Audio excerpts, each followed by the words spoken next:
miércoles 14 de octubre. Entonces, tenemos tiempo, alcanzamos a terminar la primera unidad, ¿sí? Y saldrá la evaluación sobre la unidad número 1. Bien, vamos Profe, entonces a dar inicio. profe, una pregunta, ¿de qué se trata el primer previo? El tema de la unidad 1, conceptos generales sobre electrónica de potencia. ¿Y cómo sería el previo? ¿Será solo teórico? Se hacen teoría y ejercicios, igual Ajá, que anteriormente. Se presentan unos 3, 4 puntos ajá. teóricos y unos 2 ejercicios. El porcentaje, ya habíamos dicho, es 40% Ah, teoría y 60% ejercicios. ¿Y cómo se dan los ejercicios, profe? Fáciles, como los que están ahí planteados en el libro. Ah, Sí, entonces usted mira los ejercicios del final del capítulo, lo resuelve y yo creo que queda ya casi listo para no. presentarse, queda listo para presentar el examen. Pero debe resolver los ejercicios que están al final de la unidad. Ah, ¿Cuáles ejercicios, profe? Los que están al final de la unidad, todos. Mañana Saldrá hay, alguno parecido. Puede salir alguno similar. sí. Bien. Mañana habrá taller de ejercicios. Sí, claro. Mañana sí. Listo. Bueno, Ah, entonces vamos a continuar. Habíamos quedado en la definición de carga lineal. Decíamos que una carga lineal es aquella carga que no distorsiona la corriente con respecto a la fuente de alimentación. Si el voltaje es sinusoidal, se mantiene sinusoidal. Y una carga no lineal es aquella carga que le yo no inyecta quiero la culpa, armónicos man. Por Dios que yo al no quiero sistema. hablar eso. Permítame y desconecto la cámara para que no. Vamos a desconectar la cámara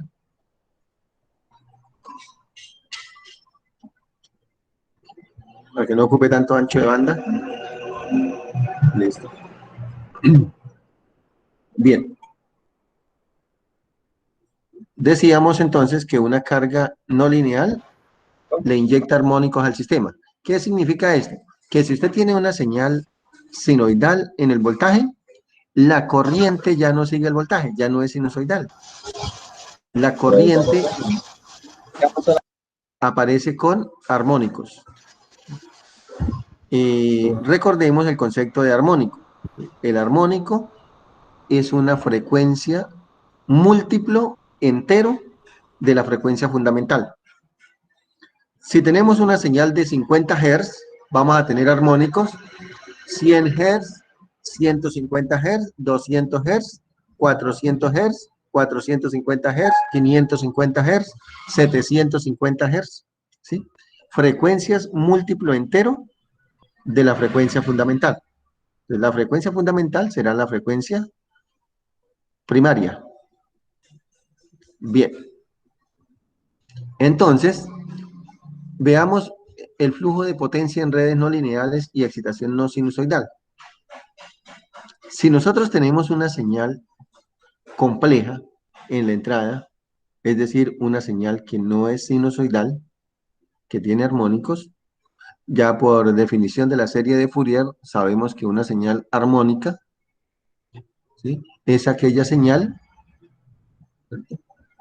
que presenta múltiples frecuencias y se puede representar matemáticamente como si estamos hablando de voltaje, un V sub 0, un voltaje a frecuencia cero, voltaje DC, más la sumatoria desde 1 hasta infinito de unos componentes armónicos, ¿sí?, de voltaje. Entonces estamos A sub n, coseno de n WT, más B sub n, seno de n WT, donde los señales coseno hacen referencia a la componente par y la señal seno hace referencia a la componente impar.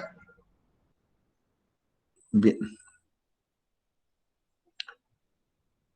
Entonces, tenemos que la corriente de esa señal, si la señal es compleja, pues la corriente también va a ser compleja. Entonces, I va a ser igual a una I sub 0 más la sumatoria de m igual 1 hasta infinito de A sub m coseno de MWT más B sub NM M seno de MWT. Bien. Entonces, lo que me quiere decir es que si la señal de voltaje es compleja, la corriente también va a ser compleja. Para hallar la potencia de esa señal, pues sabemos que el potencia es el producto B por I, ¿sí? Entonces, si hablamos de la potencia promedio, P promedio va a ser igual, por definición, a 1 sobre T, integral de 0 a T de P de T, que va a ser 1 sobre T, integral de 0 a T, del producto voltaje por corriente en el dominio del tiempo. Listo. Tenemos una característica importante, ¿sí? Hay unas identidades que nos permiten hacer un análisis rápido o sencillo de estas señales. Nos facilitan el análisis. La integral de 0 a 2pi de dos señales periódicas ortogonales es igual a 0.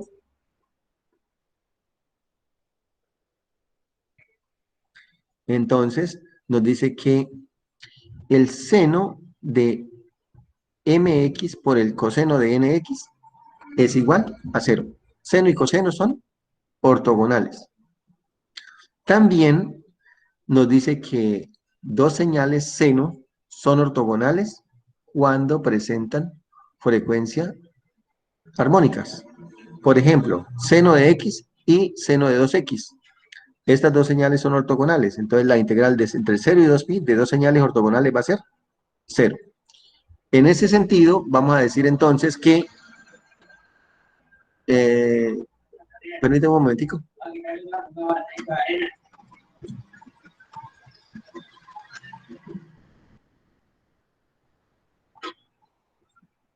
Un momentico, por favor, que me están necesitando acá. Sí, señor.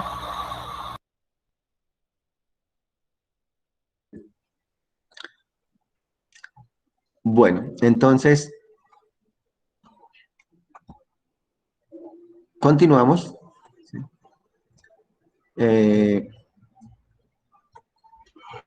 Teníamos que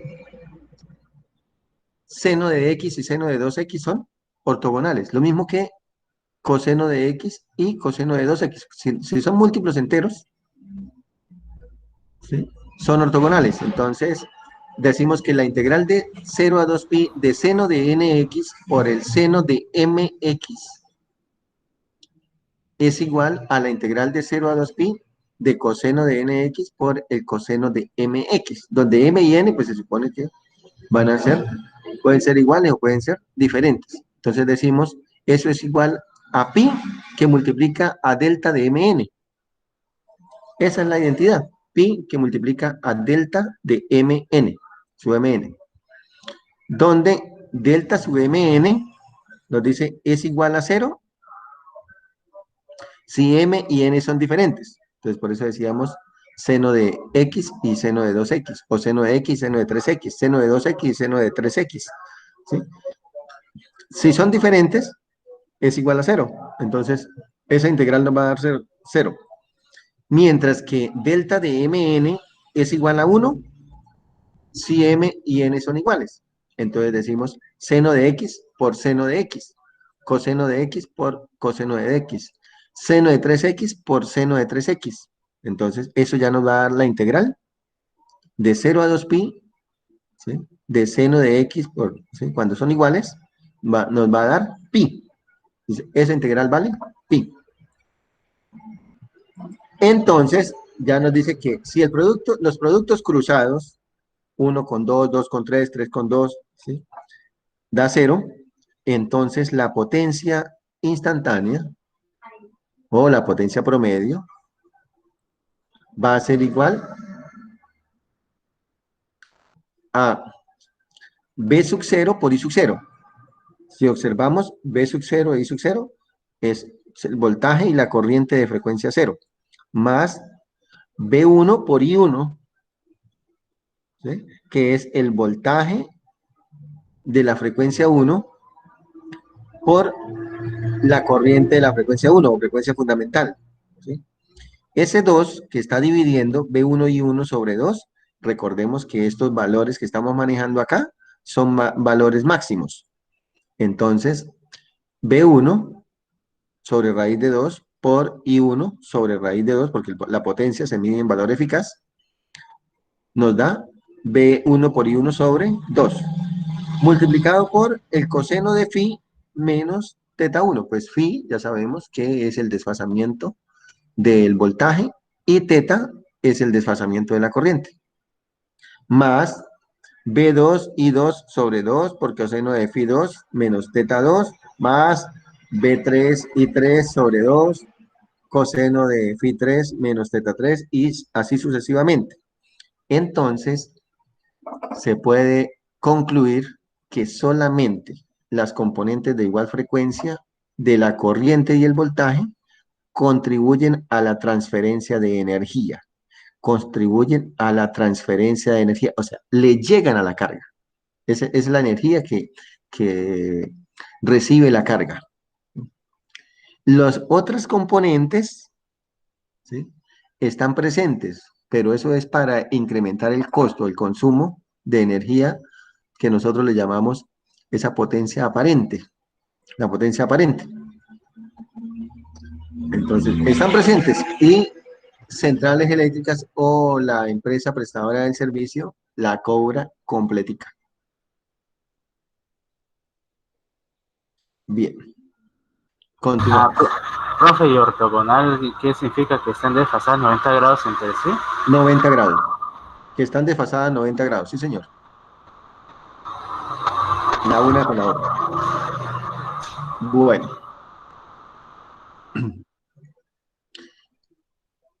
Si analizamos el factor de potencia y la distorsión en una fuente sinusoidal con carga no lineal, entonces vamos a decir que si tenemos una fuente senoidal en la entrada y la red es no lineal o la carga es no lineal, la señal de la corriente no sigue al voltaje. El voltaje es una señal sencilla, mientras que la corriente es una señal compleja. Decimos que es una señal sencilla porque tiene una sola frecuencia. Entonces decimos que es una señal de frecuencia sencilla. Bs es igual a un Bm seno de omega t. Mientras que la corriente IS va a ser igual a un I sub 0 más la sumatoria desde n igual a 1 hasta infinito de I sub m seno de NWT más un phi sub n. Luego la potencia activa, ¿sí?, decimos que es igual a 1 sobre t integral de Bs de t por I de t. Pero recordemos, ¿sí?, que Bs tiene una única frecuencia. ¿Cuál? Frecuencia fundamental, B1. Entonces, como es un único voltaje, B por I coseno de omega t. Entonces sería Bm I 1 coseno de phi 1 sobre 2. Esa sería la potencia activa. Entonces, veamos nuevamente, la potencia activa solamente interfiere las componentes de igual frecuencia, pero como en el voltaje solo tenemos una única frecuencia, entonces solo habrá una sola frecuencia en la transferencia de energía. Bien, como les decía que... Y profe, ¿qué sería I1 y sobre Y? I1 sobre IE, ya vamos para allá. Entonces, como les decía que la potencia aparente, ¿cierto?, es una potencia que se consume o es una potencia de un valor cuadrático medio, ¿sí?, obtenido entre la suma vectorial de la potencia activa y la potencia reactiva, S. Entonces, vamos a decir que el factor de potencia F sub P se define como la relación entre la potencia activa y la potencia aparente. De tal forma que P va a ser igual a la potencia activa, va a ser igual a un factor de potencia multiplicado por S, que es igual a voltaje por corriente eficaz por I1 sobre IE, coseno de phi, 1. Entonces vamos a decir que ese I1 sobre IE se define como factor de distorsión. Profe, ¿cuál Entonces, letra? ¿cómo? ¿Cuál Eh, letra será el factor de distorsión? lo que usted estaba preguntando, I1 sobre IE eficaz, I1 Ah, sobre IE, I1 sobre IE, entonces se conoce como factor de distorsión. Entonces tenemos ahí FP, ¿sí? ¿Qué es? Factor de potencia. Es la relación entre potencia activa y potencia aparente. F sub phi, factor de desfasamiento. ¿Cuál es el factor de desfasamiento? Coseno de phi.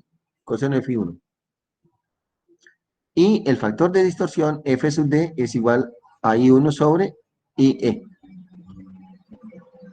De donde nosotros sabemos que IE, la corriente eficaz, por ser una componente, una señal compleja, va a ser igual a la raíz cuadrada de las sumatorias, ¿sí?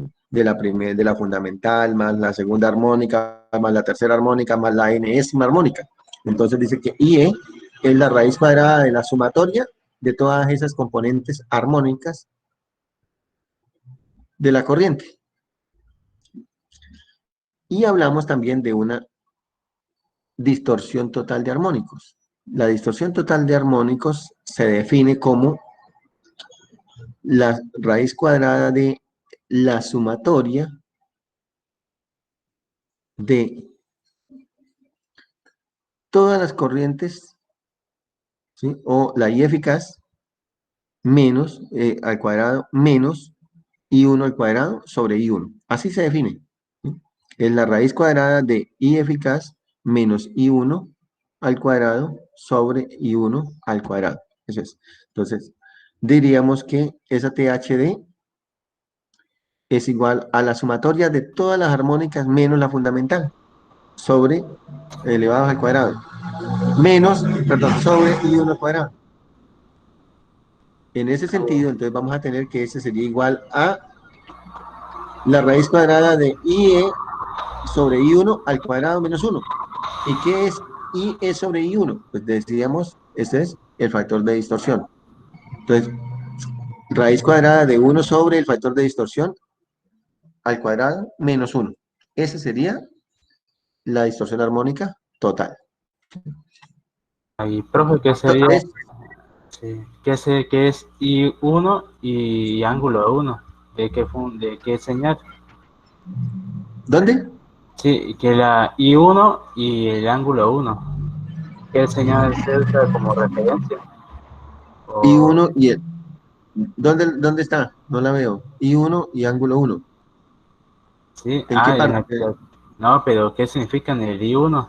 Es una, I1, sí, I1 es el valor de la corriente fundamental. Por ejemplo, si tenemos una señal de 60 Hz, ¿sí? Pero tiene armónicos. I1 es el valor de la corriente, valor máximo de la corriente a 60 Hz, la componente de 60 Hz. I2 es el valor de la corriente a 120 Hz. I3 es el valor de la corriente a 180 Hz, si estamos hablando de una frecuencia de 60 Hz.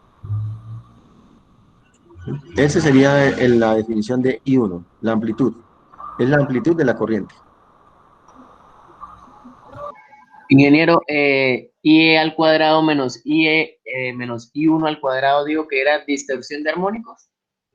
El THD, distorsión armónica total, sí. Ahí dice, es la raíz cuadrada de IE, corriente eficaz, al cuadrado, menos I1 cuadrado, sobre I1 cuadrado. Es la primera ecuación que tenemos aquí en la última, en el último renglón.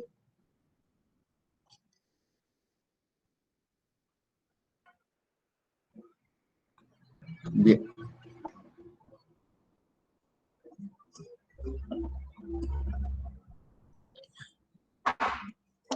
Bueno, entonces, continuamos. Eso para cuando estábamos hablando de los interruptores. ¿Sí? Entonces decíamos, esa matriz de interruptores, ¿sí? Es un generador de armónicos, básicamente. Entonces es una carga no lineal. Si la señal está limpia y le agregamos una carga no lineal, pues lógicamente nos genera armónicos. Necesitamos limpiarla de alguna forma. Entonces para ello es que se utilizan los filtros. El filtro de entrada y el filtro de salida. El filtro de entrada, como lo pueden observar acá, ¿sí? Tenemos la fuente primaria, el convertidor y luego viene la salida del convertidor. Si no colocamos el filtro, el convertidor actúa como un generador de armónicos y me va a devolver componentes armónicas hacia la fuente. Situación indeseada. Entonces, así como se observa acá en el primer gráfico, ¿sí? De la forma de onda, me va a generar una corriente, digamos, cuadrada, cuando necesito una corriente sinusoidal, porque el voltaje de entrada es sinusoidal. Y tengamos en cuenta nuevamente que en la transferencia de energía solo intervienen las componentes de igual voltaje, de igual frecuencia, perdón, en voltaje y corriente. Entonces, si el voltaje de entrada es sinusoidal, pues si yo le aplico una corriente cuadrada o rectangular, funciona el sistema. Lo que pasa es que el valor eficaz de una corriente cuadrada es mayor que el valor eficaz de una corriente sinusoidal. Luego va a incrementar los costos en el recibo de la energía. Bien, para ello, el filtro de entrada lo que hace es bypassear los armónicos de corriente que se devuelven del convertidor hacia la fuente. Aparentemente es como un poquito difícil asimilar ese concepto. ¿Cómo así? Si la fuente es la de potencia, la fuente es la que entrega potencia, ¿por qué se devuelven armónicos del, del convertidor? ¿Cierto? Porque decíamos, el convertidor es un generador de armónicos. Entonces, él genera los armónicos y se los devuelve a la fuente. Nosotros necesitamos que esos armónicos que genera el convertidor no lleguen a la fuente. Para ello se aplica el filtro de entrada. Entonces, el filtro de entrada debe cumplir la función, ¿sí?, de no permitir que esos armónicos se devuelvan hacia la fuente. Y mostrar en la entrada una corriente sinusoidal. Ese sería. Entonces nos dice que el filtro de entrada ideal debe producir una corriente en la fuente libre de armónicos. ¿Qué significa? Que el THD sea 0. ¿Cómo sabemos? Pues mírenlo. Ahí nos dice. THD I eficaz al cuadrado menos I1 al cuadrado. Si las dos corrientes, la I eficaz y la I1 son iguales, el THD mínimo es 0. Ese es el valor.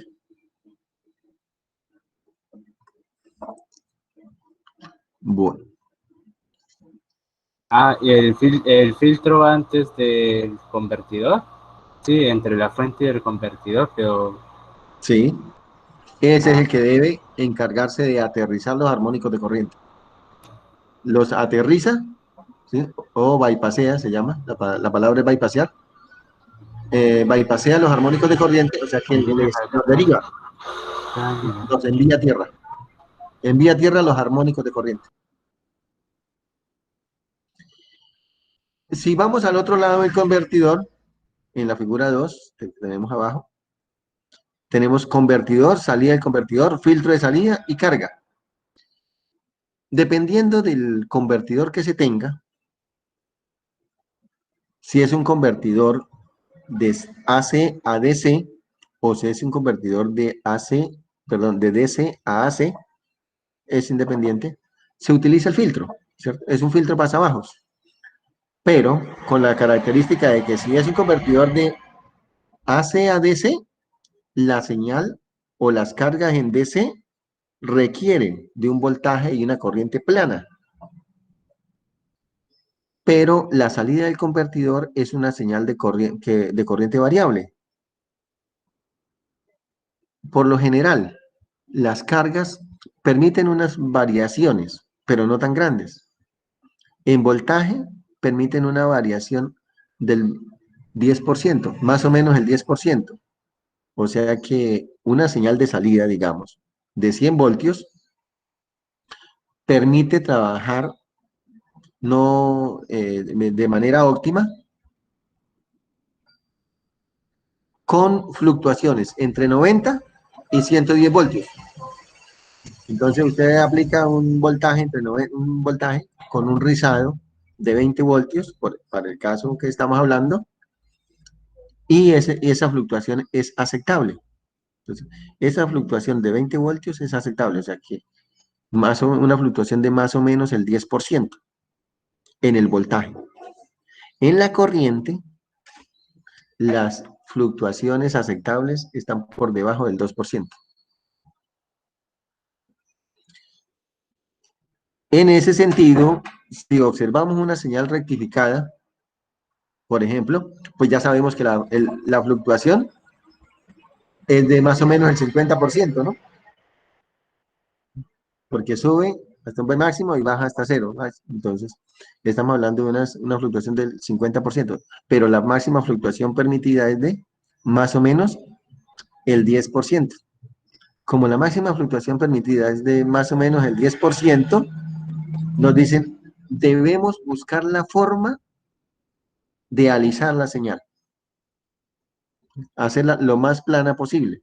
Entonces, para hacerla plana, pues se utiliza un filtro pasabajos en la salida. ¿Y qué es lo que nosotros tendríamos ahí en la figura, en la última figura, en la forma de onda? ¿Sí? La segunda figura, que es una forma de onda completamente plana. Cuando aplicamos un filtro, lógicamente no vamos a lograr obtener una forma de onda completamente plana, pero sí una forma de onda con una pequeña oscilación que está dentro de los valores aceptables. ¿Cuáles son esos valores aceptables? Que en el voltaje sea más o menos o menor o igual al 10%. Y que en la corriente sea menor o igual al 2%. Esos serían los valores aceptables de voltaje y corriente. Si el voltaje de salida es un voltaje AC, las cargas en AC, sobre todo los motores, trabajan con una frecuencia sencilla. Porque si usted le inyecta una frecuencia compuesta, una señal compuesta, ella se va a llenar de armónicos y recordemos que el omega L o la ZL depende también de los armónicos. Entonces va a presentar mucha corriente, perdón, mucha impedancia y muy baja corriente, entonces pues no va a trabajar adecuadamente y se generan recalentamientos en los inductores del motor.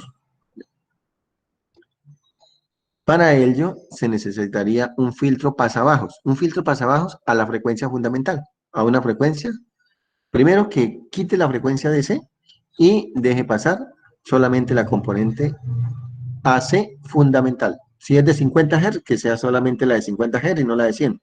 Si es de 60 Hz, que solo deje pasar la frecuencia de 60 Hz y no la de 120, la de 180, ni la de 300 Hz. Bueno.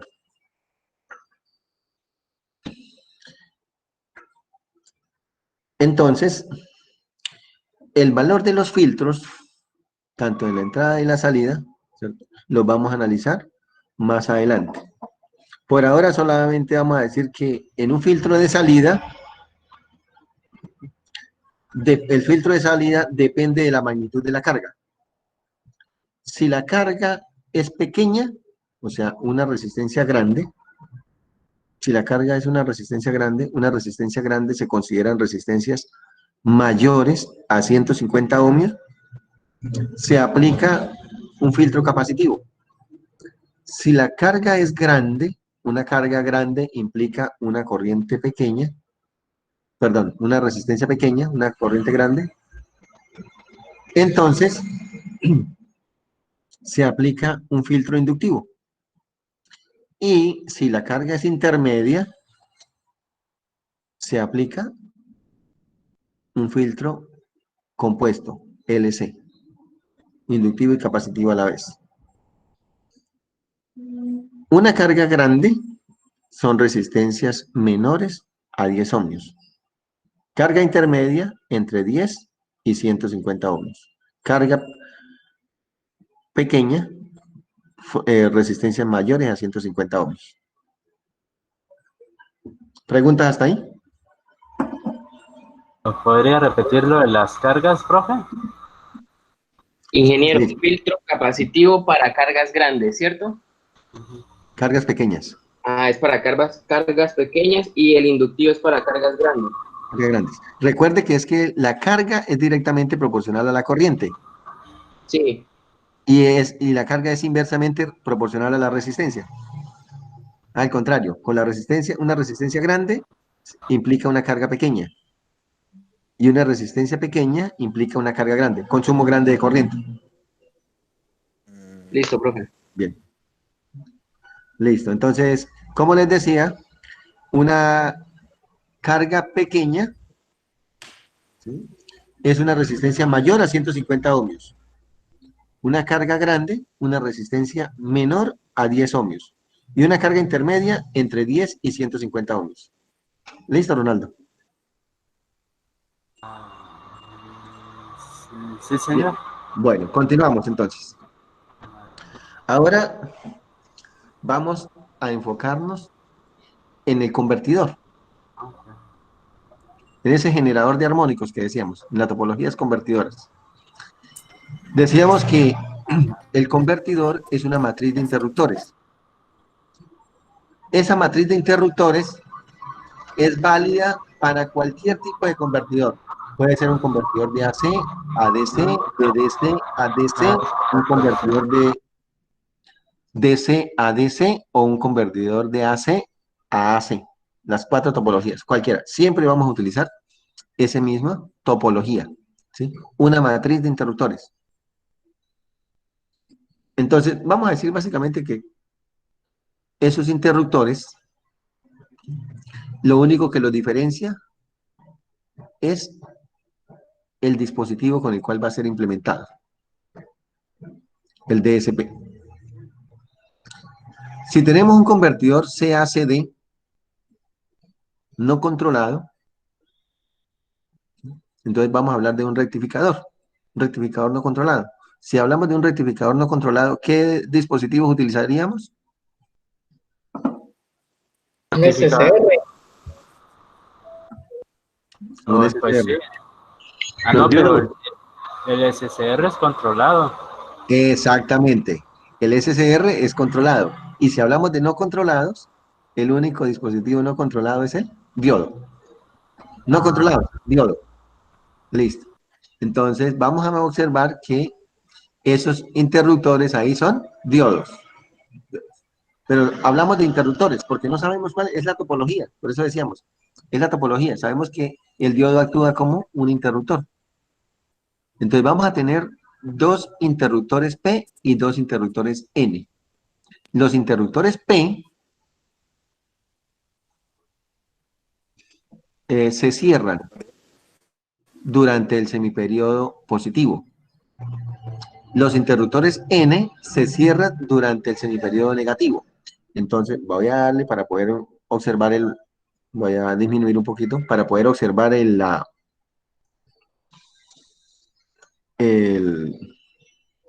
puntero, ¿sí?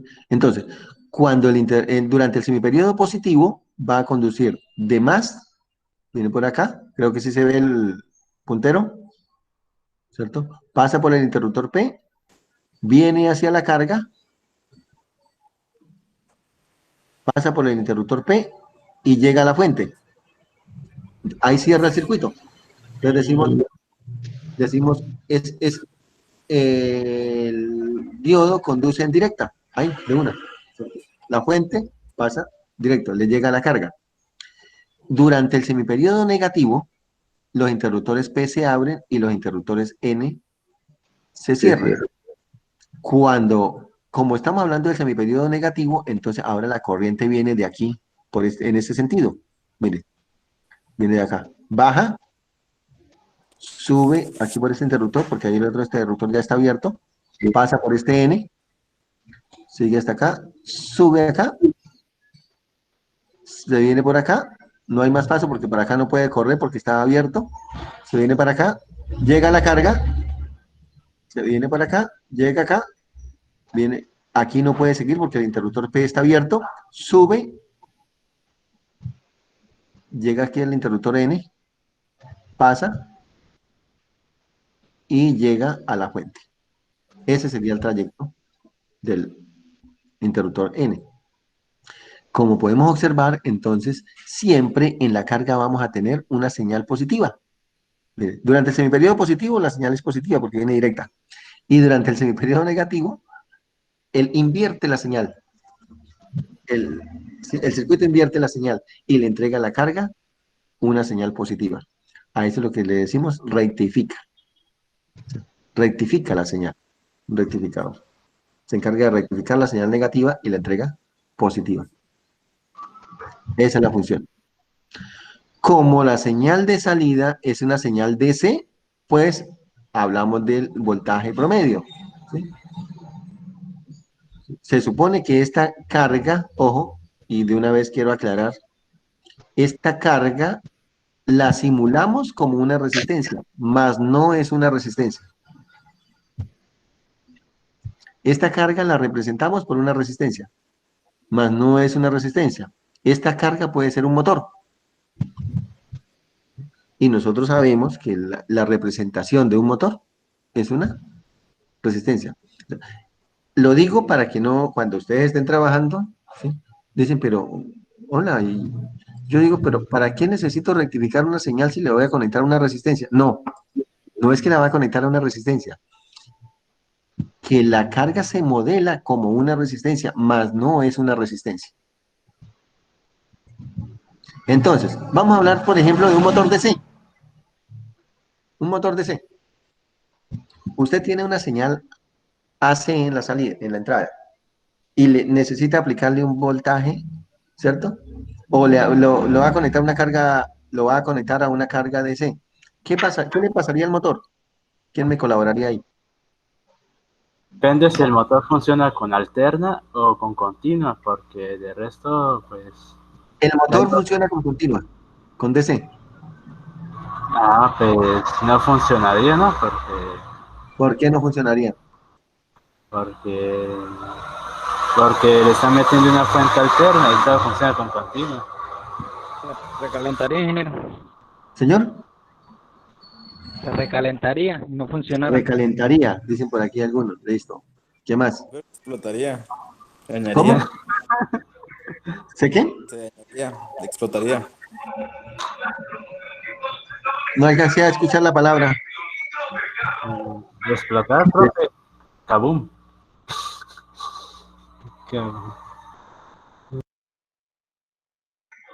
¿Qué me dice Ronaldo? ¿Que podría explotar el motor? Podría explotar el motor, dice Ronaldo. Listo. ¿Quién más?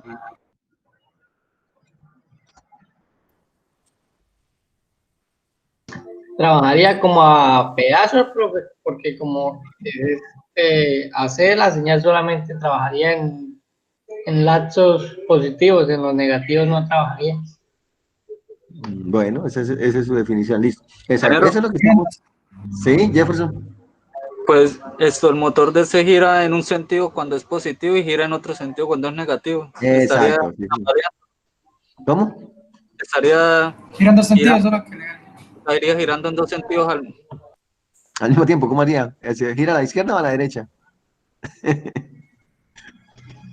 Horario o antiholario. El motor queda bloqueado, ingeniero. ¿Cierto? Esa era la controversia que quería generar. Perfecto. Entonces, listo, Edison. Estuvo muy buena su intervención también. Entonces, vamos a decir, como dice Jefferson, ¿cierto? El motor en DC, el motor de DC, si yo le aplico el voltaje, pues digamos, lo polarizo en directo, positivo y negativo con negativo, el motor va a girar hacia la derecha. Si invierto la polaridad, el motor va a girar hacia la izquierda, ¿cierto? Ahora, si yo le aplico una señal alterna, ¿sí? Digamos de 0.001 Hz, entonces durante medio periodo va a girar a la derecha y durante el otro medio va a girar a la izquierda, ¿cierto? Pero porque estaba hablando de 0.001 Hz, o sea, 10 milihertz. Que a periodos muy rápidos, pues el Exacto, motor no respondería. exactamente. Entonces, a una frecuencia muy rápida, a 60 Hz, el motor se queda pegado. No le pasa nada.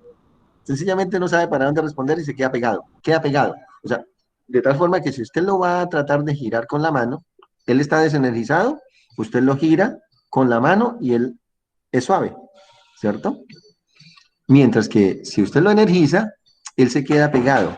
Y usted va a tratar de girarlo con la mano y no va a poder porque él está presentando o sea, él se opone. ¿Sí? Él no sabe para dónde responder. Entonces lo que hace es que se queda pegado. El motor no le pasa nada. Sencillamente usted lo alimentó mal. Pero el caso contrario, si el motor es de AC, si el motor es de AC y usted lo alimenta con una energía DC, con una batería, recuerde que el motor también presenta, él está en serie. Entonces, esa inductancia se hace un corto y ese sí destruye el motor. El motor en D sí se destruye. Y ¿Por qué? por... Ah, Porque la impedancia es muy pequeña. En DC, omega por L, 0 por L, da 0. Entonces, me exige una corriente muy alta y al exigirle una corriente muy alta, pues lógicamente se va a abrir el circuito.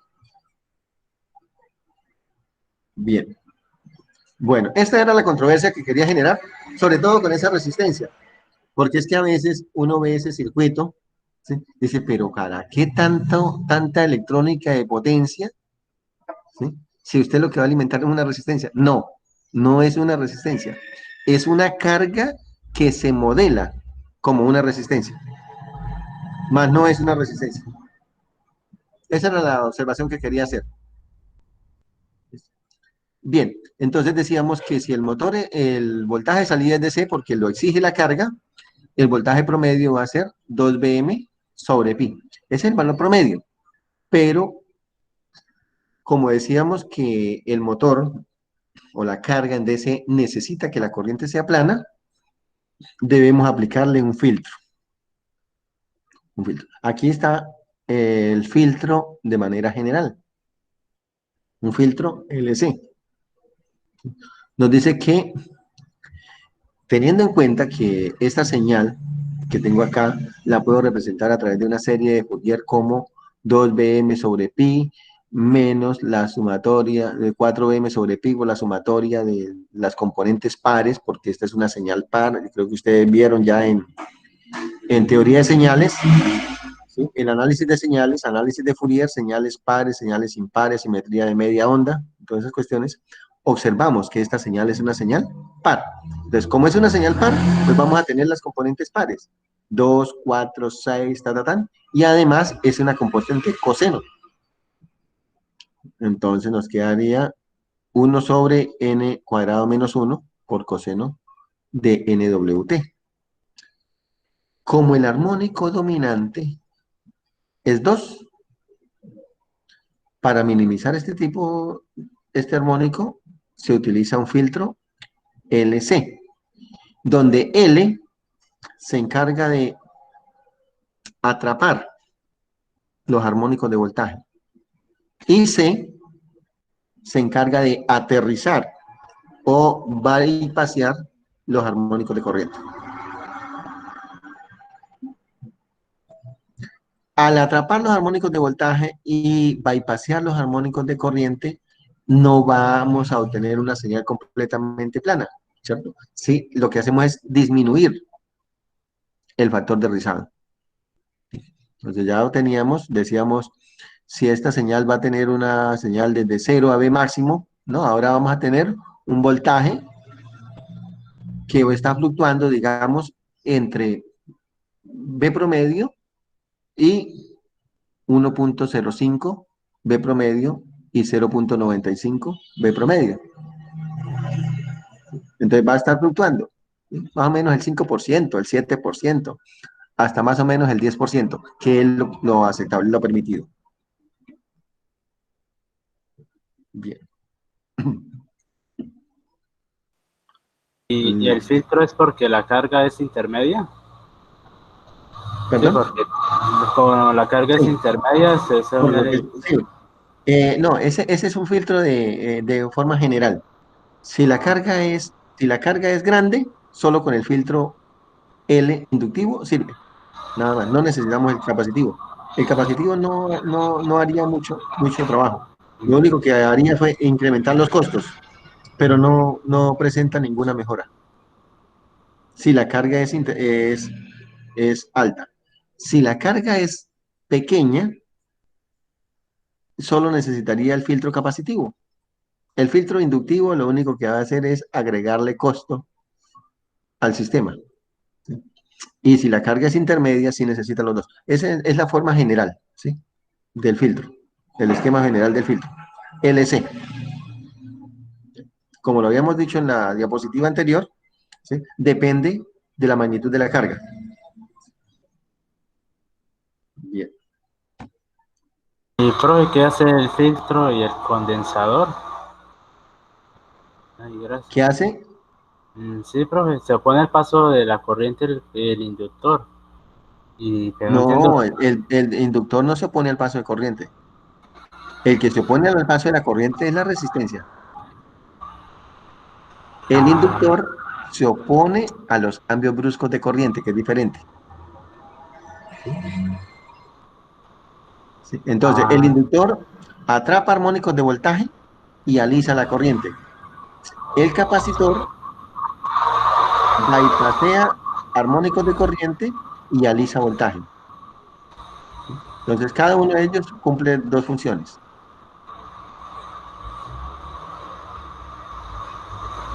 Bien. Continuamos. Convertidor CACD no controlado con dos interruptores. Es el mismo que teníamos, pero ahora solamente con dos interruptores. Cuando tenemos dos interruptores necesitamos una fuente bifásica. ¿Qué significa? Que debe tener dos fases. La fase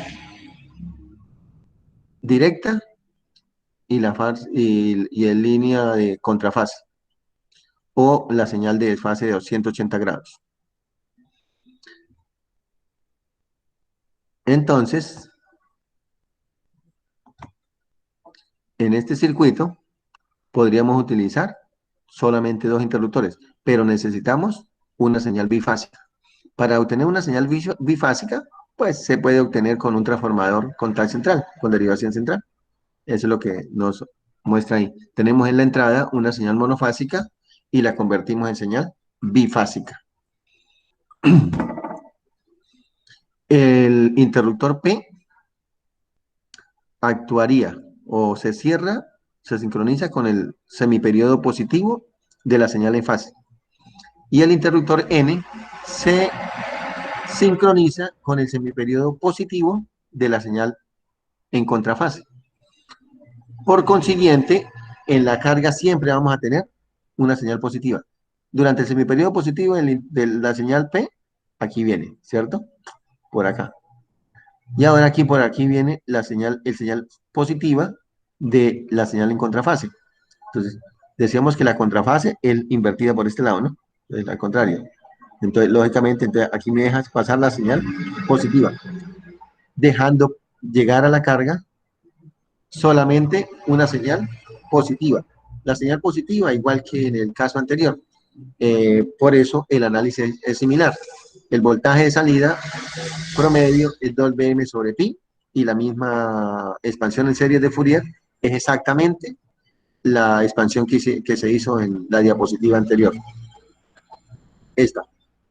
BD 2Bm sobre pi menos 4Bm sobre pi, sumatoria de números pares de 1 sobre n cuadrado menos 1, coseno de nwt. Es lo mismo, exactamente el mismo.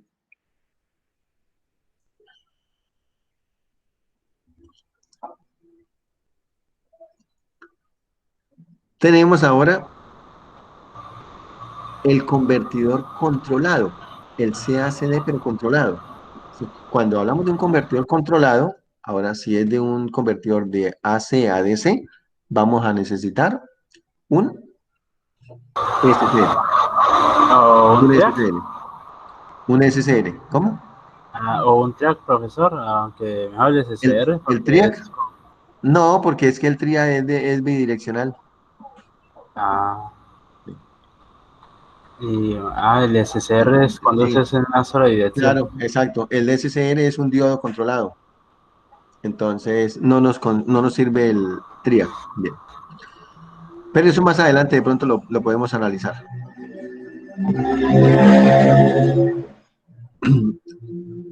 Como tenemos una matriz de 4 interruptores, es exactamente la primera que teníamos, entonces vamos a decir que los interruptores P se sincronizan con el semiperiodo positivo.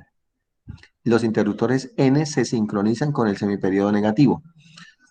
Ojo, el interruptor P está sincronizado con el semiperiodo positivo, más no conduce todavía, porque ya habíamos comentado, él espera la orden de activación, ¿sí? La orden, que se le envíe la orden por la compuerta. Cuando se le envía la orden por la compuerta, un tiempo después, le llamamos un ángulo alfa, los dos interruptores se cierran simultáneamente, deben cerrarse simultáneamente. Entonces necesitamos que haya una sincronización de estos interruptores P. Los dos se deben activar simultáneamente.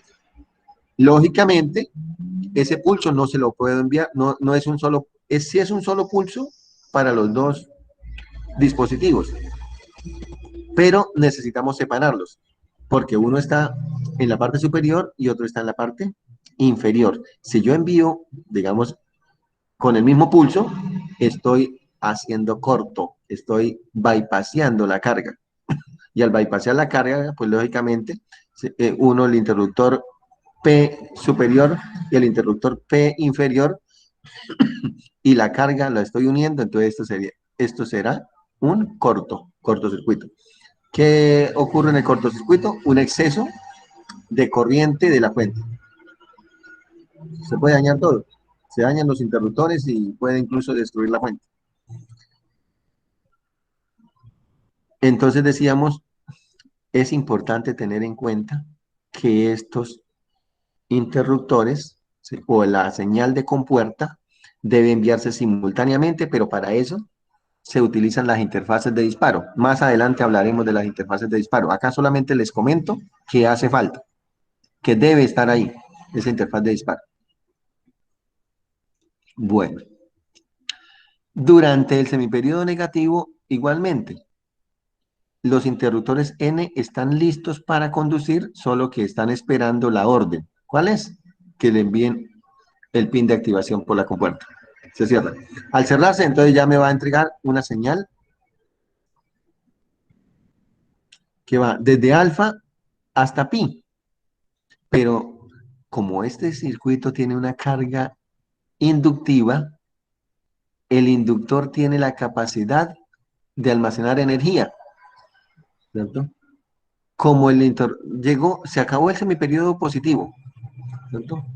Viene el semiperiodo negativo, pero como los interruptores N no están activados todavía, no se han activado, entonces el inductor ahora le devuelve energía a la fuente y continúa, no se abre. Recordemos que los interruptores, ¿sí?, son dispositivos controlados al encendido. Y Para apagarlos hay que desvanecer la corriente. Como el inductor tiene la capacidad, digamos, de devolver energía a la fuente, el circuito sigue funcionando, sigue conduciendo, continúa conduciendo durante el intervalo negativo. Eso es lo que me está indicando acá este, esta discusión negativa.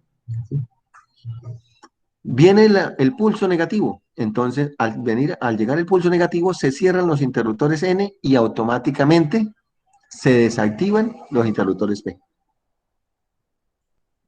Por un defecto de corriente, ¿sí? Porque les hace falta corriente. Ahí sí se desactivan. Luego, lo mismo, la corriente aquí viene por este lado, entonces a la carga le llega una señal positiva, desde pi más alfa hasta 2pi. Lo mismo sucede en 2pi, sigue conduciendo por el efecto inductivo hasta que se activan los interruptores P en 2pi más alfa, y ese proceso sigue periódico. Bien, entonces ahí nos hace una observación. Primero, nos dice que debemos tener en cuenta que el ciclo útil del interruptor P y del interruptor N son idénticos. De la suma de los dos ciclos va a ser igual a 1. Entonces, nos indica que el ciclo útil de cada uno de estos interruptores es 50%. 50%. Segundo, si la relación L sobre R, que es el tau, L sobre R, es mucho mayor que 10 veces el periodo de salida, periodo de oscilación de la onda de salida, T sub D, pi sobre omega, entonces se asume que la corriente en la carga va a ser constante. Dice que ID es aproximadamente constante.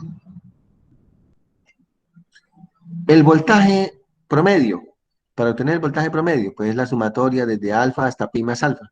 Entonces decimos que 1 sobre pi, integral desde alfa hasta pi más alfa de BM seno de omega t. Integramos y nos da que esto es igual a 2 BM sobre pi, que multiplica al coseno de alfa. Entonces vamos a tener que, a medida que alfa va disminuyendo, el voltaje también se va haciendo, perdón, alfa va incrementando, el voltaje va disminuyendo. Eso es lo que me indica. Bien.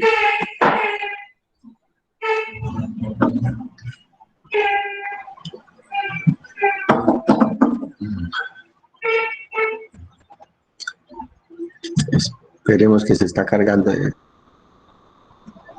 Comenzó ahí un proceso de carga. Esperemos un momentico que cargue el PowerPoint. Sí, señor. Ya cargó. Listo. Bien.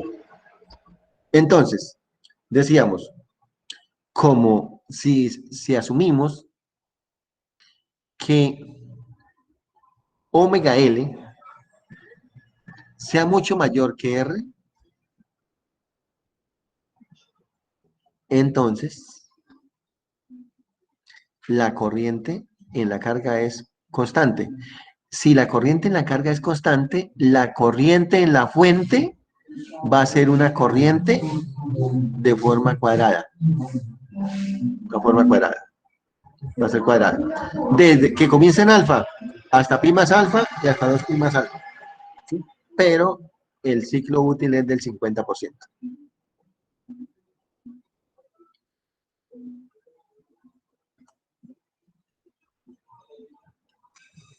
Bien, eso sería con los convertidores controlados.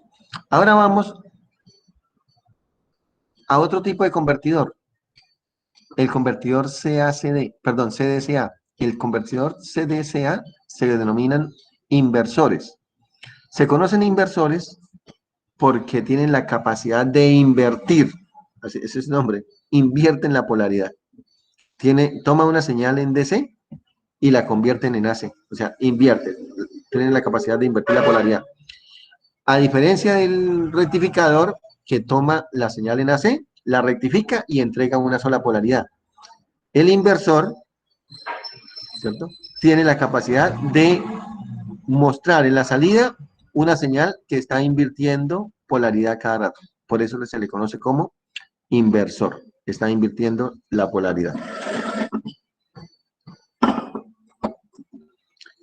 En ese sentido, decimos que si tenemos, ojo, una señal DC, una batería, vamos a hablar de una batería para evitar esos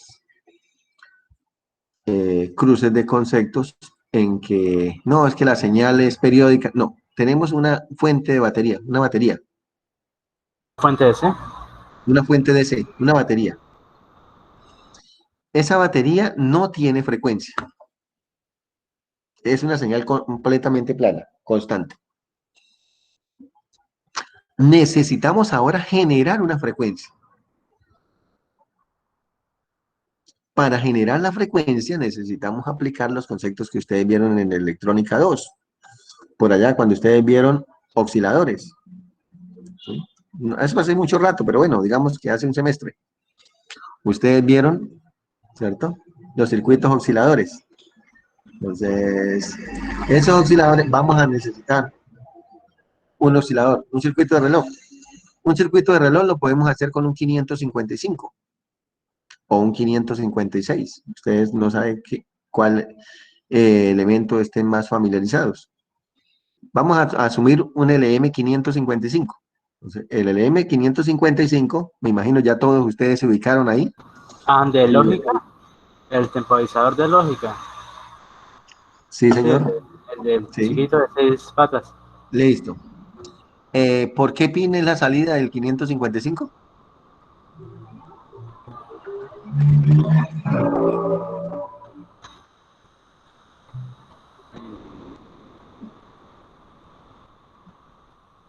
Pin de salida del 555. Esos circuitos nosotros tenemos que aprendernos de memoria. Son circuitos que van a estar presentes en nuestra vida profesional. ¿Y Hay que la pata 3? aprendernos de memoria.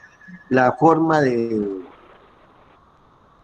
la configuración estable y la configuración monoestable. ¿Listo? En el pin 3, ¿cierto? Sí. La salida por el pin 3 en configuración estable. ¿Qué significa? Que vamos a tener una señal rectangular. Pues esa señal rectangular la sincronizamos a 60 Hz, por ejemplo. A 60 Hz. Recordemos, ya como ya todos ustedes están ahí, digamos, con el pensamiento en el 555, ya lo tienen ahí en la mente, entonces sabemos que la salida, ¿cierto?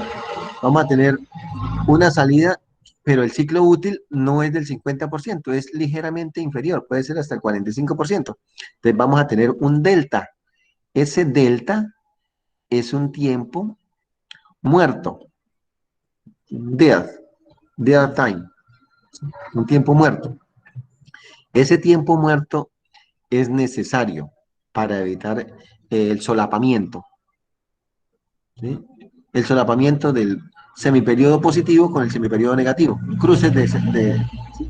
Entonces evitamos el cruce. Al evitar el cruce, entonces vamos a evitar que se ponga en corto la fuente. Entonces es un tiempo muerto que se le deja para evitar que se haga corto la fuente. Cuando digamos, creo que es S1, S2, S3, S4. ¿Sí?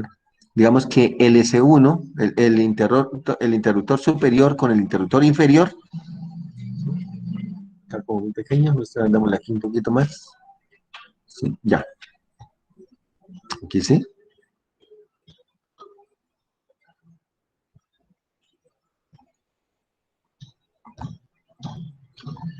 El interruptor superior con el interruptor inferior, ¿sí?, no se haga corto. Lo mismo en el S3 y S4. Este sería. Bien, entonces decimos nuevamente, S1 y S4 deben activarse simultáneamente. igualmente que en el caso del anterior, ¿cierto? Es un 555 para este, la salida del 555 aquí, y la salida negada del 555 acá. Pero necesitamos aplicar una interfaz de disparo, una interfaz que me permita separar el pulso de S1 con el pulso de S4, el pulso de S2 con el pulso de S3.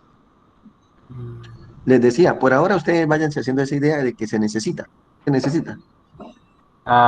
algún 5. momento vamos a dar el salto creativo y nos damos cuenta cómo es que se aplican esos, se separan esos pulsos. Bien. Como la señal de salida es AC, se observa acá en la gráfica en verde, ¿cierto? La señal es AC. Las señales AC se relacionan a través del valor eficaz. ¿Sí? Por concepto del valor eficaz, decimos que el valor eficaz en AC es igual a la raíz cuadrada, valor medio cuadrático, ¿cierto? De, ojo,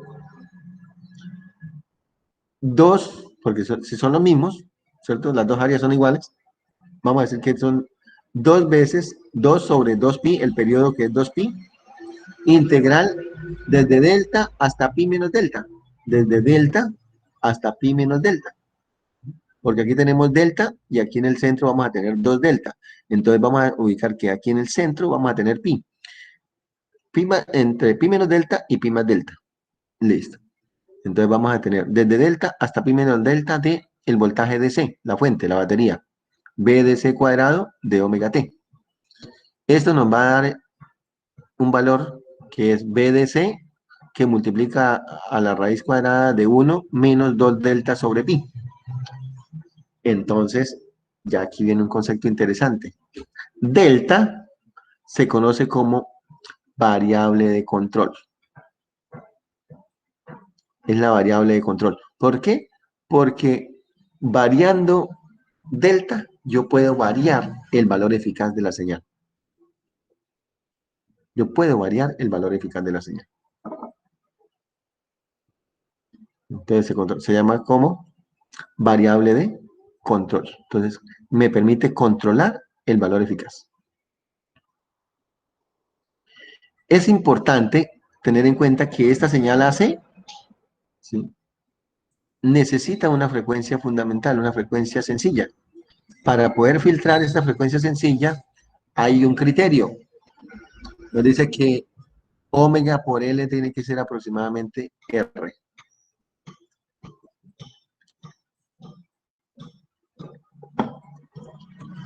Si omega por L es aproximadamente R, pues vamos a tener, infortunadamente, un desfase. Teta 1.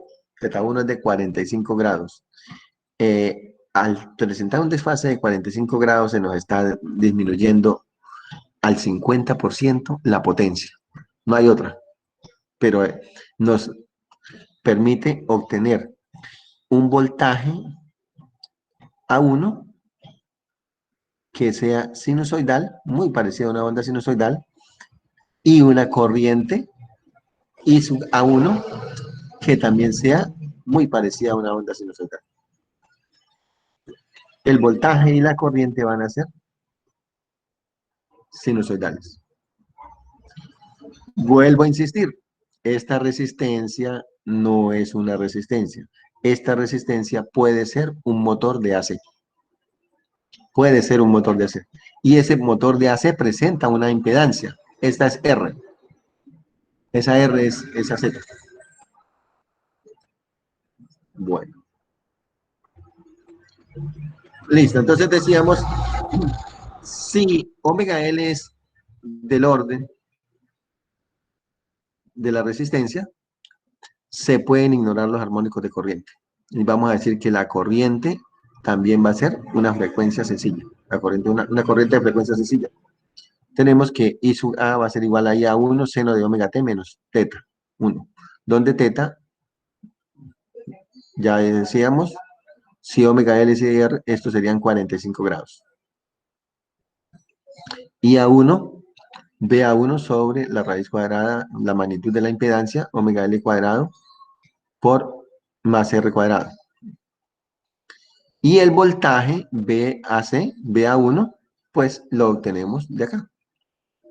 2B de C sobre pi, integral desde delta hasta pi menos delta de seno de omega de omega t. Entonces BA1 va a ser 4B de C sobre pi por el coseno de delta. Ya decíamos que este BA1 es el valor pico de la señal. Y la potencia activa va a ser igual a BA1 por IA1 sobre 2. ¿Por qué? Porque es un valor eficaz. Valor máximo, BA1 sobre raíz de 2 por IA1 sobre raíz de 2 por el coseno de teta 1. ¿Listo? De teta 1, entonces, aquí la potencia, decíamos, esta potencia ya nos está disminuyendo, perdón, al 70%.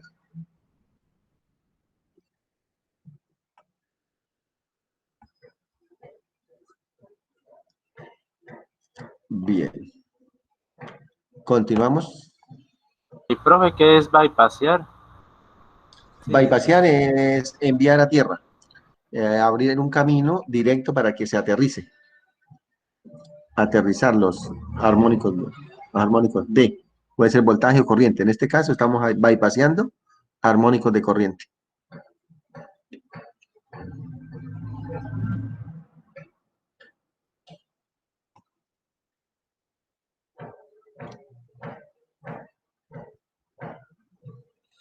Bien, continuamos. Convertidor CDSA con modulación de ancho PWM. Esto sí la vamos a poner acá alto. Listo. Tenemos los mismos. El esquema es exactamente el mismo. Si usted, por eso les decía, usted ve una topología de un convertidor, la topología es la misma para todas. Lo único que varía es el tipo de interruptores que se utilizan. Hablamos del convertidor CDSA con modulación de ancho del pulso, PWM. Como tenemos un convertidor CDSA, estamos hablando de un inversor. La señal de entrada es una señal DC y la señal de salida debe ser una señal AC. Para este caso, nos dice que los interruptores S1 y S2, los interruptores de la izquierda, van a conmutar en alta frecuencia, mientras que los interruptores S3 y S4 conmutan en baja frecuencia. Aquí es un concepto interesantísimo en que si esta señal conmuta a 60 Hz y esta conmuta a 30 kHz, entonces vamos a suponer que estamos aquí en el semiperiodo positivo. Este señor está cerrado, S4 está cerrado, pero mientras S4 está cerrado vamos a tener 300 veces conmutando S1 y S2. Por eso decimos que, lógicamente, aquí solo se muestra, es una pequeña muestra, ¿sí? Pero van a haber muchísimas pulsos de S1 y S2. S1 se cierra, S2 se abre. S1 se abre, S2 se cierra, y así sucesivamente. Entonces, como dijimos que el S4 va a durar un tiempo lo suficientemente largo para que S1 y S2 conmuten simultáneamente, entonces vamos a decir que cuando S1 se cierra, si S1 se cierra, el voltaje de la fuente le va a llegar a la carga. Entonces vamos a tener el voltaje de la fuente acá. Si S1 se abre, se desconecta el voltaje de la fuente. ¿Y qué hace? Pues S2 me dice se cierra y S2 me dice le vamos a entregar 0 voltios a la carga. Le vamos a entregar 0 voltios a la carga. Vuelve a cerrarse S1, le entrega el voltaje de C, el de la fuente, a la carga, se cierra S1, se abre S1, vuelve a 0 y así sucesivamente. Una característica importante del convertidor con modulación PWM es que la señal o el ancho del pulso va a variar con una forma de tal manera que a medida que el voltaje se va haciendo superior, él vaya ampliando, le vaya dando mayor amplitud para que le dé una tendencia sinusoidal. Entonces, en el principio, el ancho del pulso es pequeño, mientras que en el intermedio, en el centro, el ancho del pulso va a ser mayor. Eso es lo que me está indicando. Y en los extremos, el ancho del pulso va a ser pequeño. Esa variación se obtiene aplicando dos señales a un comparador. Se aplica una señal diente de sierra y una señal sinusoidal rectificada. Esas se comparan, esas dos señales, en un amplificador operacional y me da esta forma del ancho del pulso. Esta forma del ancho del pulso es la que se le aplica acá a esos interruptores. El valor positivo se le aplica a S1 y el valor de 0 a S2. Aquí se niegan S1 y S2. Lógicamente, teniendo en cuenta también, como lo decíamos anteriormente, los tiempos de conmutación para evitar cortos. Entonces hay que dejar un pequeño tiempo muerto, ¿sí? Pero entonces aquí S1, ¿sí?, actúa a una frecuencia de 30 kHz, por ejemplo. S2 actúa también a una frecuencia de 30 kHz, ¿sí? Lo que pasa es que no sé si usted está mostrando el cursor, porque a mí no me sale el cursor cuando usted señala. Ah, ya, listo, perfecto. Es que cuando le doy presentación, en el modo presentación no aparece el cursor. Sí. Listo, entonces, para que se vea el cursor, debo disminuirle o sea, quitarle la presentación, dejarlo ahí como nada. Entonces, ¿cierto? Decíamos, S1 se sincroniza con el pulso positivo. S2 con el pulso 0, ¿verdad?, en esta frecuencia, ¿sí? Porque estamos hablando de que S4 está cerrado. ¿Cuántas veces? Unas 300 veces, dijimos, más o menos. Luego se abre S4 y se cierra S3. Al cerrar S3, lógicamente, pues aquí va a aparecer la carga, al contrario, el voltaje negativo, ¿sí? Aparece el voltaje negativo, invertido, se invierte el voltaje. Acá. Aquí está el menos, y aquí está el más, el otro está el más y menos, se invierte la polaridad. Y se realiza el mismo proceso, S1 con el positivo, el valor positivo, y S2 con el 0. S1 con el voltaje y S2 con 0, así simultáneamente. Listo. Ese sería el principio de funcionamiento del convertidor CDSA con modulación del ancho de pulso PWM. Bien. Esto en electrónica de potencia 1 es como son conocimientos generales. Esto se profundiza en electrónica de potencia 2, los inversores, el concepto de los inversores. Aquí solo vamos a trabajar con los rectificadores. Solo rectificadores, controlados y no controlados. Pero en la unidad nos dice, debemos hacer un resumen de lo que es la electrónica de potencia. Y eso es lo que estamos haciendo. Haciendo un pequeño resumen de la electrónica de potencia. Tenemos también el convertidor resonante. El convertidor resonante también es un convertidor de CD a CA. Utiliza dos fuentes de alimentación. Una fuente positiva y una fuente negativa. Y dos interruptores sincronizados. Estos dos interruptores deben estar sincronizados con la frecuencia de resonancia del circuito. El problema de este convertidor es sincronizar los interruptores con la frecuencia de resonancia, nada más. Porque podemos decir que la frecuencia de resonancia es 60 Hz exactos, ¿cierto? Nosotros hacemos los cálculos y tenemos una frecuencia de resonancia de 60 Hz, pero resulta que instalamos o construimos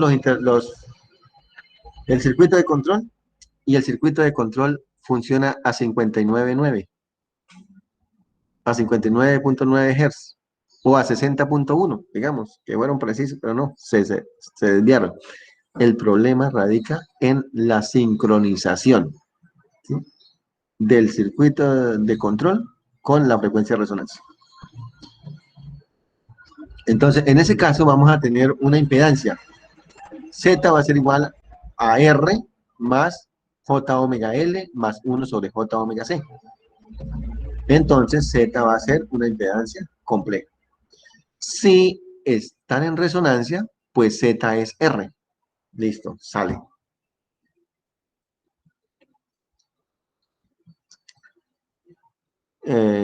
Entonces, decíamos que si logramos sincronizar los interruptores a una frecuencia, vamos a tener una señal cuadrada.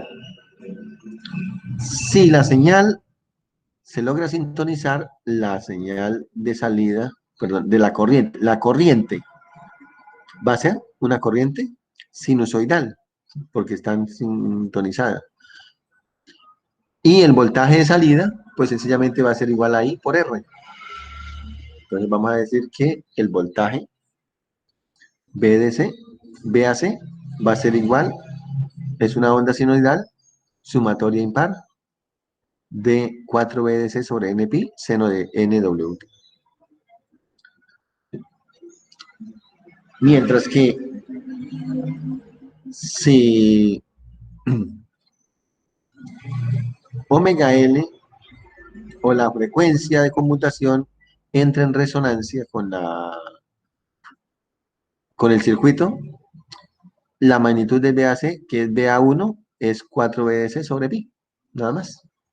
Es una única frecuencia. Bien.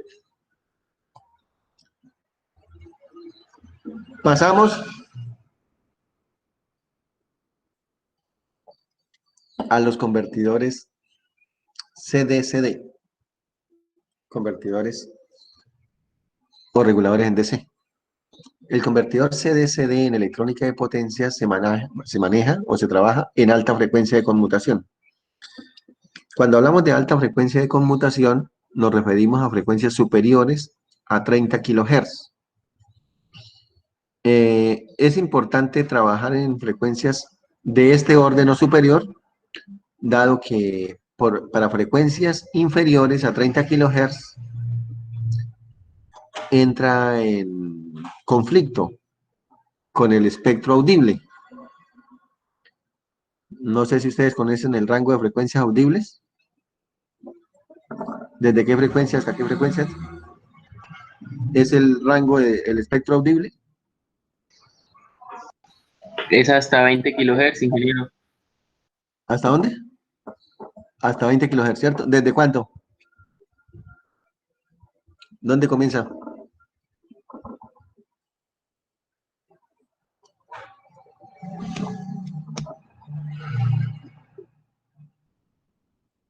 Bueno, entonces el espectro audible comienza en 20 Hz y termina en 20 kHz.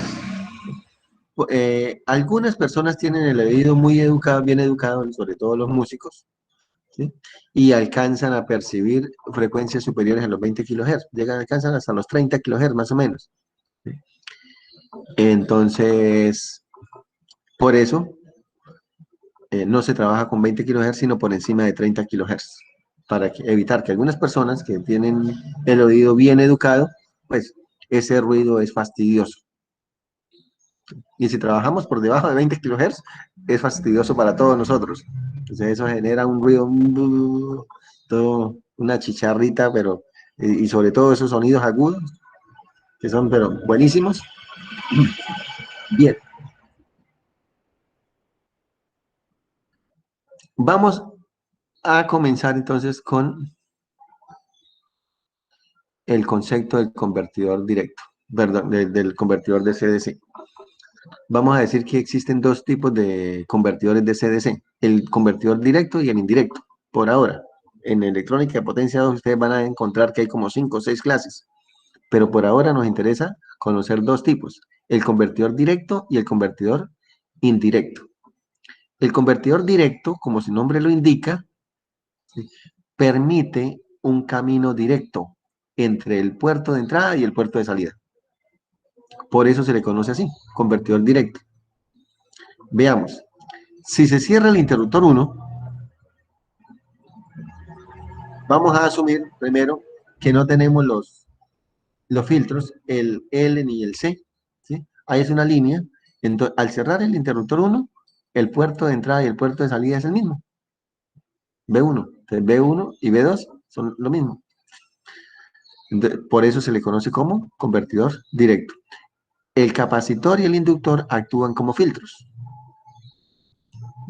Bueno, entonces, decimos, en este convertidor tenemos dos interruptores, S1 y S2, los cuales, ¿sí?, son complementarios. ¿Qué significa? Que cuando S1 está cerrado, S2 está abierto y viceversa. La relación D es variable, pero la suma de los dos debe ser igual a 1.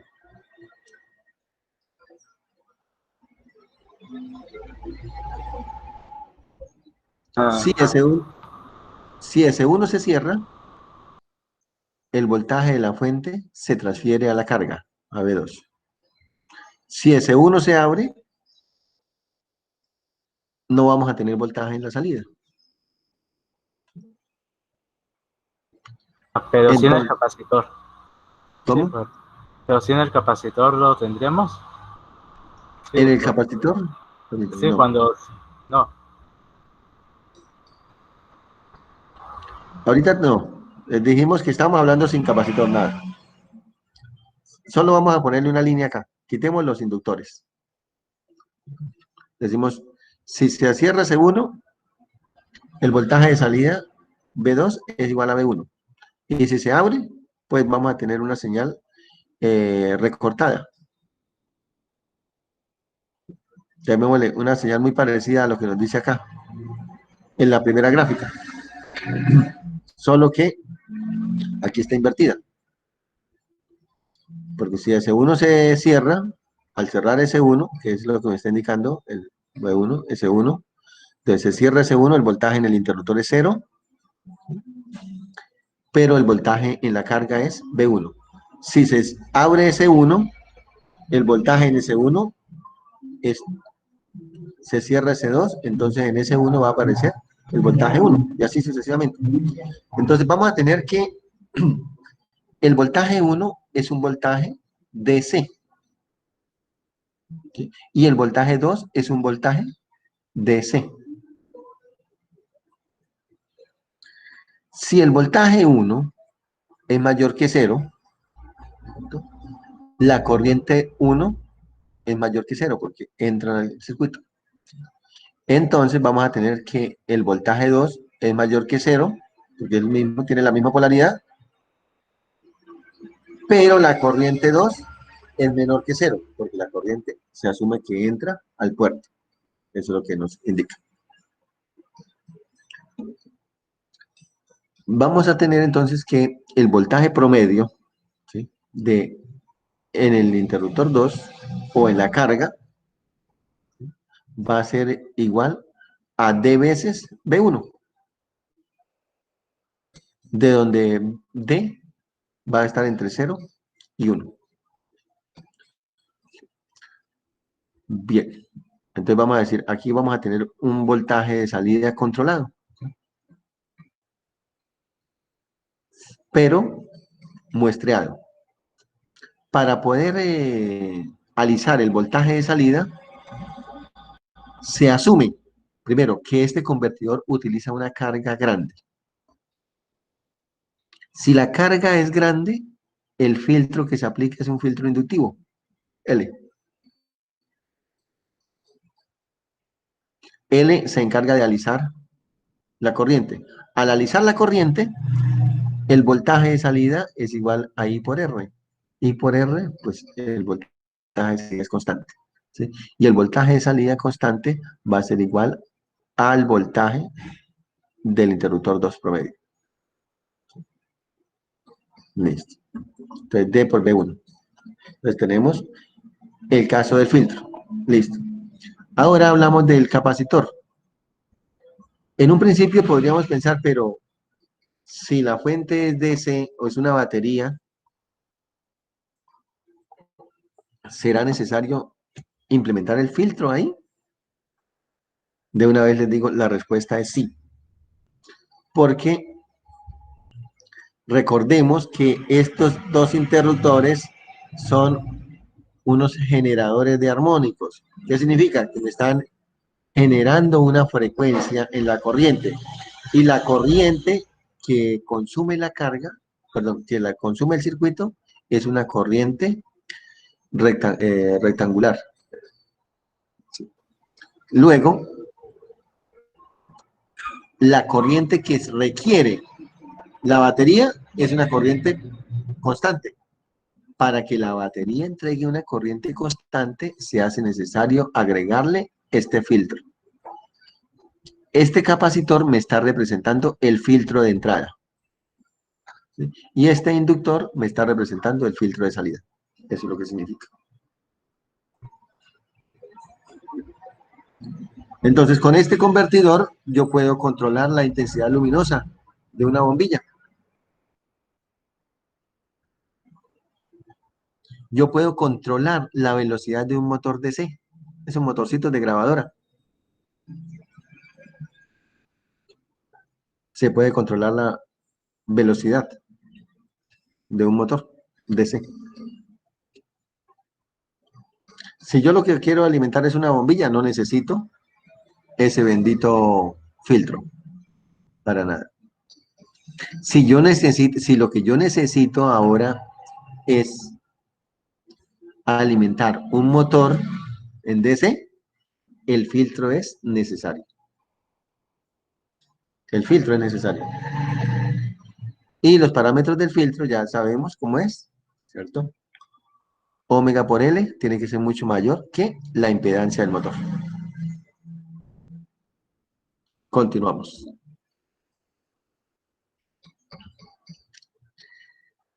Siguiente convertidor. Convertidor CD-CD indirecto.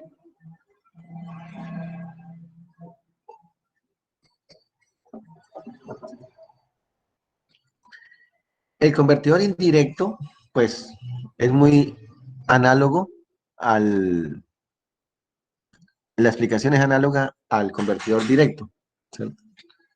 Si en el convertidor directo había un camino directo entre la entrada y la salida, en el convertidor indirecto nos dice que ya no va a haber un camino directo entre la entrada y la salida, ¿cierto? Entonces, para la corriente, no hay un camino directo para la corriente entre el puerto de entrada y el puerto de salida. En este sentido, vamos a decir que el inductor forma parte del convertidor. El inductor forma parte del convertidor. Los capacitores son filtros. Entonces, yo los invito, vamos a eliminar de nuestra mente los capacitores y vamos a trabajar solamente con los dos interruptores y el inductor, por ahora. El convertidor DC es indirecto. Indirecto. Indirecto, sí. En el indirecto, el inductor hace parte del convertidor. Veamos, como están en cascada, S1 y S2, y dijimos que S1 y S2 son complementarios, si S1 se cierra, S2 se abre. Al cerrarse S1, la corriente circula a través de L y la fuente. Entonces, el inductor se carga. El inductor se carga. Se está cargando. El L se carga. Si se abre S1, se cierra automáticamente S2. Aquí tenemos una carga por acá, por este lado, ¿sí?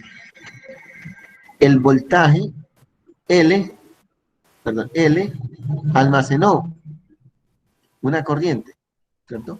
Por ley de Lenz, L invierte la polaridad del voltaje. Si antes aquí era más, menos, ahora va a aparecer más, menos, ¿cierto? Invierte, menos, más. Listo. L invierte la polaridad de voltaje, pero al cerrarse ese 2, se mantiene una circulación de corriente. Circula una corriente a través de la carga. Ya nosotros sabíamos, como decíamos, el inductor es un elemento de AC. ¿Qué significa? Que el voltaje en el inductor es un voltaje AC. Si nosotros aplicamos 12 voltios acá durante, digamos, 5 segundos, 12 voltios durante 5 segundos, ¿sí? Y lo desconectamos durante 2 segundos, ¿sí? Entonces vamos a decir, 12 por 5 va a ser igual a, El periodo, ¿no? ¿cierto? 12, sí, exacto. BL por T1, ¿sí? BL positivo, 12 por 5 segundos, debe ser igual a BL negativo, ¿sí? Porque él invierte la polaridad, al BL negativo multiplicado por 2 segundos. Entonces, 12 por 5, 60. 60 voltios segundos deben ser igual a 60 voltios segundos. ¿Qué significa? Que el inductor acá me establece un voltaje. ¿Cuánto sería ese voltaje? Menos BI más BL, ¿no? No, igual a BI. Sí, Sí. el mismo ¿Cuánto voltaje de entrada. dijimos? ¿Cierto? Se mantienen 12 voltios durante 5 segundos, ¿sí? El S1 se mantiene cerrado 5 segundos y se mantiene abierto 2 segundos, ¿sí? Entonces dijimos, 12 por 5 va a ser igual a BL menos por 2. Entonces, 12 por 5, 60, ¿cierto? Y BL menos por 2 debe ser igual a 60. ¿Qué significa? Que este señor debe aparecer acá en el inductor, debe aparecer un voltaje inverso, un voltaje negativo. ¿De cuántos voltios? De 30. 30 voltios, ¿cierto? Así de sencillo. Ese era el concepto que yo les decía la vez pasada, ¿sí? Del el voltaje AC en el inductor. El voltaje en el inductor es un voltaje AC. ¿Qué significa? Que el área producto, el área positiva, tiene que ser igual al área negativa. Entonces dice, ay, aquí me está poniendo un voltaje de 30 voltios. Me está poniendo 30 voltios, pero mire, ojo, la polaridad ahora es más abajo y menos arriba. Me invierte la polaridad. El convertidor, ojo, el convertidor indirecto invierte la polaridad de la señal. Entonces se le llama como un convertidor inversor. Pero no es un inversor de los que invierten de los inversores de CDACA, ¿no? Es que invierte la polaridad de la señal. Entra positivo y sale negativo. Entonces, dice que como la energía, la potencia que entrega la fuente es positiva, B1 por I1 es mayor que 0, pero B2 por I2 es menor que 0. Entonces, ¿qué significa? Como B2 es menor que 0, es negativo, entonces la corriente en el puerto 2 va a ser positiva. Entra. Y efectivamente No viene es mi así. culpa, eso está en contra. Ay, ¿Me decía algo, Ronaldo? es que se me cayó la señal de internet. Ah, ya, listo. Sí, y el 12 por 5, ¿de dónde salió? Es un ejemplo que se me ocurrió establecer. ¿Sí? Dije que el ciclo útil era de 5 a 2. 5 segundos cerrado, 2 segundos abierto. Se me ocurrió, era como para darle un valor. Listo. Eso podríamos hablar de 5 segundos, 5 milisegundos o 5 microsegundos. Es una relación 5-2, era lo que yo quería dar ahí para poder decir que el voltaje de salida iba a depender, ¿cierto? De los tiempos de conmutación, nada más. Entonces, decíamos que el voltaje BL promedio es igual a 0, ya lo estábamos diciendo. B1 por D por T va a ser igual más B2 por 1 menos D por T es igual a 0. ¿Qué es B1? El voltaje este. ¿Qué es B2? El voltaje BL negativo. Ese es el B2. Entonces, como B2 es BL negativo, pues dice que... Espera, B1 que no escuché. Listo. B1 es el voltaje de la fuente, la entrada. Y B2 es el voltaje negativo aquí en el inductor. El voltaje que pone el inductor por ley de Lenz. ¿Sí? Él lo establece, la ley de Lenz. Él es el que lo establece. ¿De dónde sale? De lo que decíamos ahorita. ¿Sí? B1 por T-on, ¿sí? D por T es T-on. B1 por T-on tiene que ser igual a B2 por 1 menos D o por T-op. Por T-op. Entonces, ¿qué es T-op? 1 menos D por T. Despejamos B2. B2 es igual a menos B1 que multiplica a D sobre 1 menos D. Ese es.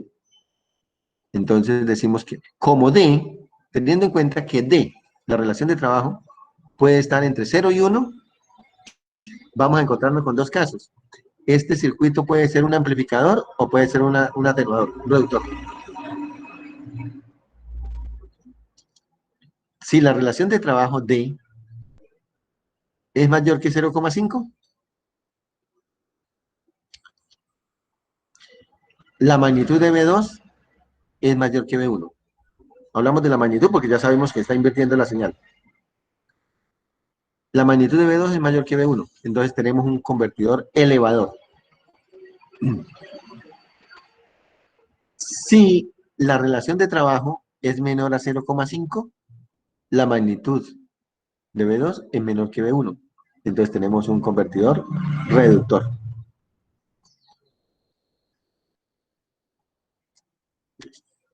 Bien. ¿Y qué es elevador y reductor en este caso? Si es un convertidor. ¿Qué significa elevador y reductor? Por ejemplo, lo que decíamos ahorita, ¿cierto? Que usted tiene 12 voltios acá, en la entrada, ¿y cuánto va a tener en la salida? Según el ejemplo. ¿Quién me colabora ahí? ¿Cuántos voltios tendríamos en la salida? Menos 12, ¿no? Tenemos 12 voltios en la entrada. ¿Cuántos voltios tenemos en la salida? Según nuestro ejemplo. Profe, ¿cuál es el valor de la relación de trabajo? No la recuerdo. Quiero que ustedes tienen memoria por el ejemplo. ¿Recuerdan? ¿Cuánto nos dio BL menos? 30 voltios. 30 voltios, sí señor, eso es. Por eso sí, yo le puedo dar la relación de trabajo, entonces usted rapidito ahí la calculadora, profesor, ¿tanto? No. Recordemos que habíamos dicho que teníamos, según un ejemplo que se nos ocurrió, 30 voltios acá. Entonces, a eso es que se le llama elevador. ¿Sí? De 12 voltios lo subimos ¿a cuánto? A 30 voltios. Entonces, tenemos un elevador, pero teniendo en cuenta que esa fuente es una fuente negativa. Me está invirtiendo la polaridad de la señal. Es menos 30 voltios. Es elevador. Ahora, si se me hubiera ocurrido decir que aquí eran 2 y aquí eran 5, ¿cierto? Por ejemplo, aquí 2 segundos y aquí 5 segundos, 12 por 2, 24, y 5 por algo debía dar, ¿cierto? 24. Entonces, 4,8 voltios. Entonces, entran 12 voltios y salen ¿cuánto? 4,8 voltios. Eso es lo que decía. Entonces, vamos a tener un reductor. Convertidor reductor. Pero, vuelvo a insistir, este voltaje de salida, vamos a trabajar con el de 30 voltios, el inicial, ¿cierto? Tenemos 30 voltios. Esos 30 voltios es una forma de onda muy parecida a esta. Mírenlo, de BC1. Cuando el interruptor 1 está cerrado, ¿cierto? El voltaje de salida va a ser 0. Cuando el interruptor 1 se abre, el voltaje de salida va a ser 30 voltios. Se vuelve a cerrar el interruptor, 0, y se vuelve a abrir el interruptor, 30, ¿cierto? Es una onda periódica. Es una onda periódica, ¿sí? Entre 0 y 30 voltios, 0 y 30 voltios. Ahora, para poder alisar ese voltaje, para poder garantizar esos 30 voltios, yo necesito aplanarlos.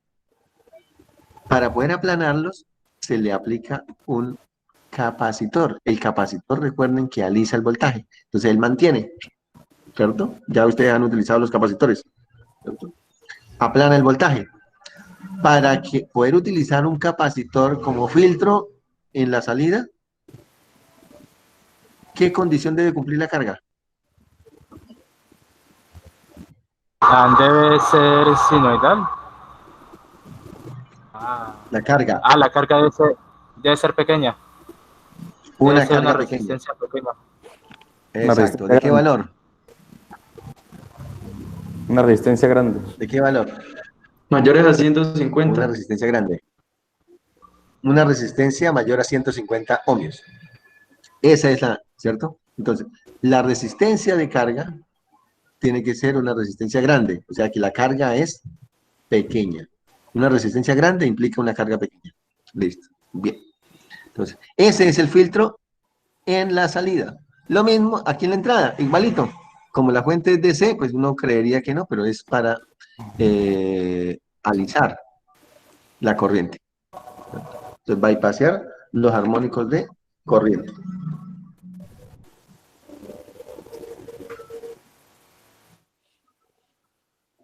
Bypassear los armónicos de corriente. Listo. Bueno, ¿alguna pregunta?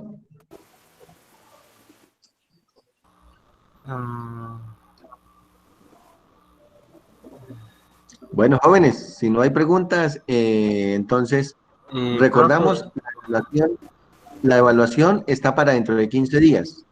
Dentro de 8 días, en la primera hora, terminamos la unidad 1 y en la segunda hora de 3 a 4, de 2 a 3, terminamos la unidad 1.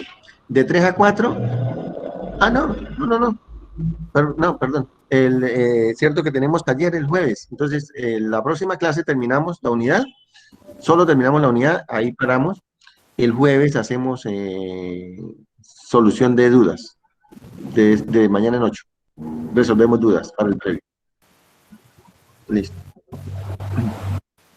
Con ustedes no hay problema, porque tenemos el taller el jueves y el miércoles siguiente la evaluación. Bien. ¿Algo más? Ingeniero, yo sí le quería preguntar, yo me imagino que hablo de esto, pero era ¿cómo es? Para confirmar cómo es que va a ser el previo con usted, ingeniero. Vamos a confirmar cómo es el previo conmigo. Listo. ¿Usted vino, usted asistió al primer día de clases? Sí, claro, ya no me acuerdo cómo es. ¿Cómo? ¿Y qué pasó, Andrés? ¿Qué memoria? Bueno, les recuerdo. 40 y 60, ¿no? 40, 60. 40% teoría y 60% ejercicios.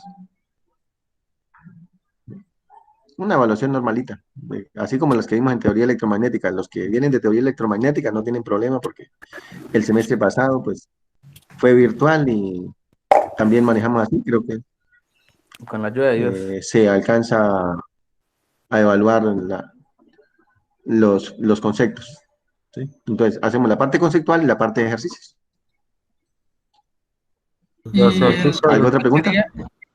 ¿El tiempo sería las mismas 2 horas de clase? Sí, las 2 horas de clase, sí señor. De 2 a 4. ¿Y cómo se veían los ejercicios pues, del tipo previo, profe? ¿Y hasta qué tema va el previo? ¿Otra vez? Toda la unidad 1. Primera unidad. ¿Y ejercicios hay que buscarlos del libro? Sí. Listo. Bien. Bueno, jóvenes, yo también tengo ahorita clase de 4, entonces los dejo. Bueno, ingeniero. ¿Y pero cuándo? Bueno, éxitos, para descansar un poquito la garganta, porque sigo también con 2 horas de clase. Sí, sí. ¿Y cuándo son las asesorías, maestro Alejo? Hasta luego, ingeniero. ¿Cuándo qué? ¿Cuándo son las asesorías?